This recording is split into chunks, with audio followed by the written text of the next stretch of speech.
ஓம் ஸ்ரீ குருபியோ நமக.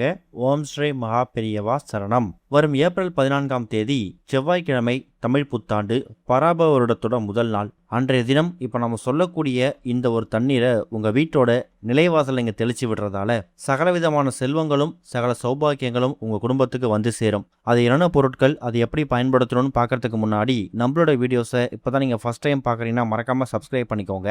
தொடர்ந்து இது மாதிரி அப்டேட் தெரிஞ்சுக்கிறதுக்கு பக்கத்து நோட்டிஃபிகேஷன் பெல்லை கிளிக் பண்ணி ஆல் அப்படிங்கிற செலக்ட் பண்ணிக்கோங்க.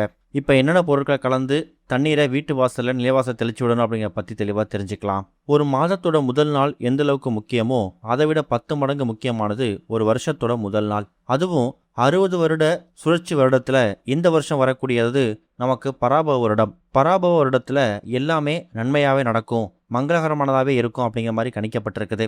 அதே மாதிரி எக்கச்சக்கமான சோதனைகள் வந்தாலும் அந்த சோதனைகள் எல்லாமே சாதனைகளாக மாறக்கூடிய யோகம் இந்த வருஷம் நமக்கு கிடைக்குமா?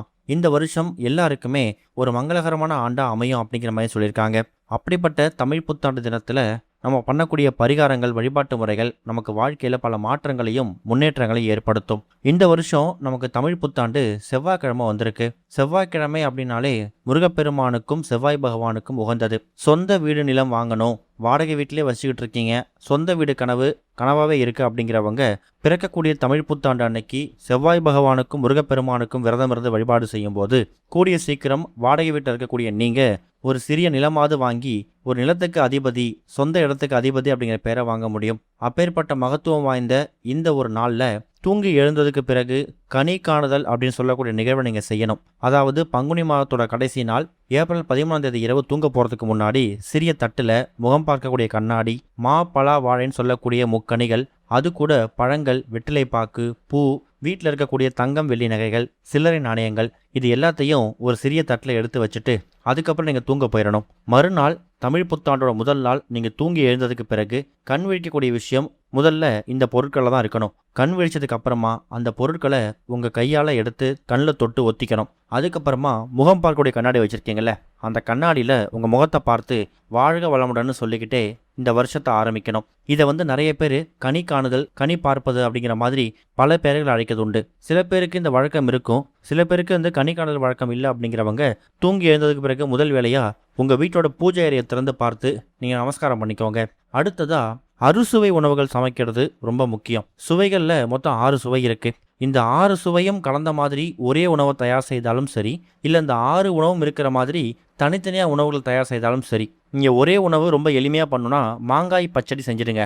மாங்காய் பச்சடியில் அறுசுவை 6 சுவையும் சேர்ந்து இருக்கும். அதை நீங்கள் சமைச்சு உங்கள் படையலில் நீங்கள் இறைவனுக்கு பிரார்த்தனை பண்ணிவிட்டு நீங்கள் பிரசாதமாக படைச்சிட்டு அதுக்கப்புறம் சாப்பிடும்போது கண்டிப்பாக தமிழ் புத்தாண்டு பிறக்கக்கூடிய இந்த பராபவ வருடம் இருக்கு இல்லையா, இந்த 12 மாதங்களும் உங்களுக்கு நல்லது மட்டுமே நடக்கும். எந்த கெடுதல் வந்தாலும் அந்த கெடுதல் உங்கள் பக்கமே நெருங்காது.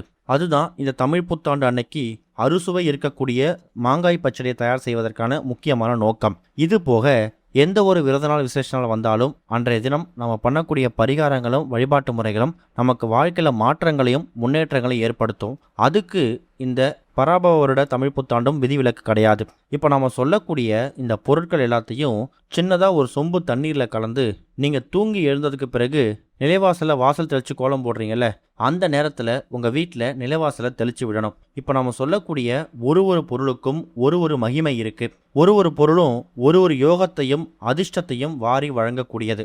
இப்போ இந்த தண்ணியை நீங்கள் தயார் செய்கிறதுக்கான நேரம் அப்படின்னு பார்த்தீங்கன்னா தமிழ் புத்தாண்டு வரக்கூடிய ஏப்ரல் 14ஆம் தேதி அதிகாலை தூங்கி எழுந்ததுக்கு பிறகு கனி காணுதல் நிகழ்வெல்லாம் முடிச்சுட்டு அதுக்கப்புறம் ஒரு 5 நிமிஷம் செலவு பண்ணி இந்த தண்ணீரை தயார் செய்து நிலைவாசல் தெளிக்கும் போது இந்த தண்ணீரை கலந்து வாசலில் தெளித்து விடலாம். அப்படி இல்லைன்னா முதல் நாள் கனி காணுதல் நிகழ்வுக்கு எல்லாத்தையும் தயார் செஞ்சு வைக்கிறீங்கல்ல, அப்படி தயார் செய்யும் போதே சொம்பு தண்ணீரில் இப்போ நம்ம சொல்லக்கூடிய இந்த பொருட்களை போட்டு கலந்து நீங்கள் தயார் செஞ்சு வச்சுட்டு தூங்க போயிட்டு மறுநாள் தமிழ் புத்தாண்டு அன்னைக்கு காலையில் எழுந்ததுமா முதல் வேலையாக கனி காணுதல் நிகழ்வை முடிச்சுட்டு அதுக்கப்புறம் இந்த சொம்பு தண்ணீரை ஒரு சிறிய பக்கெட்டில் கலந்து நீங்கள் வீட்டு வாசல் தெளித்து விடலாம். முதல்ல அந்த பொருட்கள் என்னென்ன பொருட்கள், அந்த பொருட்கள் கலக்கிறது மூலயமா என்ன மாதிரி யோகங்கள் ஏற்படும் அப்படின்னு நீங்கள் தெரிஞ்சுக்கணும். அதில் முதல் முக்கியமான பொருள் மங்களகரத்தோட மறு உருவம் அப்படின்னு சொன்னாலே அது மஞ்சள் தூள் தான். மஞ்சள் அப்படின்னாலே மங்களகரம், மகாலட்சுமி தாயாருக்கு ரொம்ப உகந்தது.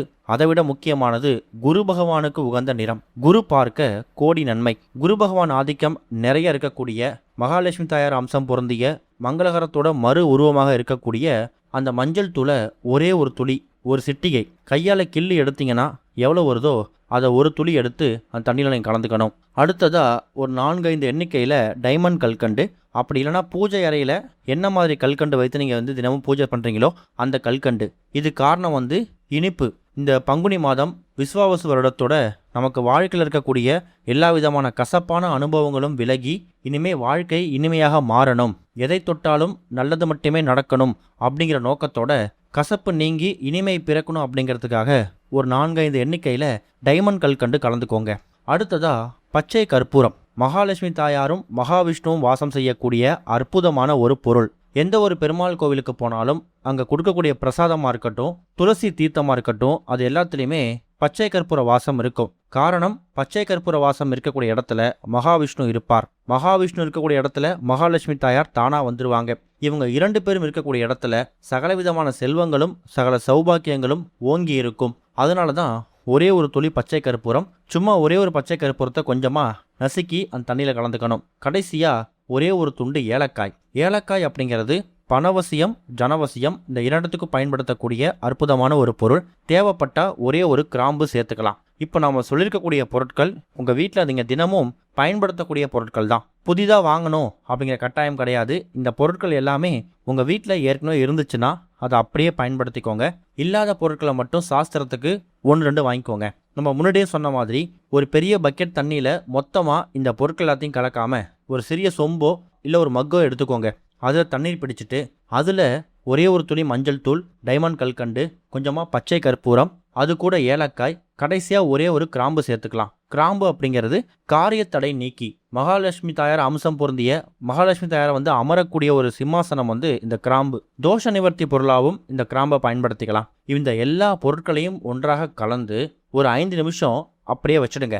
அதுக்கப்புறமா வீட்டு வாசல் தெளித்து கோலம் போடுவீங்கல்ல, அப்போ அந்த பக்கெட் தண்ணீரில் நீங்கள் தயார் செய்து வைத்திருக்கக்கூடிய இந்த சொம்பு தண்ணீர் இல்லை அந்த மகிழ வச்சிருக்க தண்ணீரை அதில் ஊற்றி நீங்கள் வாசல் தெளித்து கோலம் போடும்போது இந்த எல்லா பொருட்களோட மகிமையும் ஒன்றாக சேர்ந்து உங்கள் வீட்டில் மகாலட்சுமி தாயோட அம்சத்தை, குபேர வாசத்தை, மகாவிஷ்ணுவோட அம்சத்தை தானாக கொண்டு வந்துடும். அது மூலயமா சகல விதமான செல்வங்களும் சகல சௌபாக்கியங்களும் உங்கள் குடும்பத்துக்கு தானாகவே கிடச்சிடும். தண்ணி மீந்து போயிருந்தா கூட அதை பற்றி கவலைப்படாமல் அந்த தண்ணீரை நீங்கள் மறுபடியும் வாசலே தெளித்து விட்டுக்கலாம். இதை நீங்கள் கூடுமான அளவுக்கு தமிழ் புத்தாண்டு பிறக்கக்கூடிய பராபவரிடம் பிறக்கக்கூடிய அன்றைய தினம் நிலைவாசம் தெளிச்சு வர்றது விசேஷம். முடிஞ்சால் முந்தைய நாளே இந்த தண்ணீரை தயார் செய்து தமிழ் புத்தாண்டு தினத்தில் தெளித்து விடலாம். அதுக்கு நேரம் சந்தர்ப்பம் இல்லாதவங்க தமிழ் புத்தாண்டு தினத்தில் காலை தூங்கி எழுந்ததுக்கு பிறகு முதல் வேலையாக கனி காணுதலை முடிச்சுட்டு அதுக்கப்புறம் இந்த தண்ணீரை தயார் செய்து ஒரு 10 நிமிஷத்துக்கு பிறகு தெளிச்சு விடுங்க.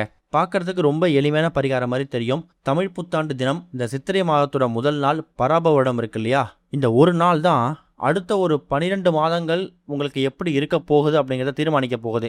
அப்படி பிறக்கக்கூடிய தமிழ் வருடம் நல்ல யோகத்தை உங்களுக்கு வாரி வழங்கணும்.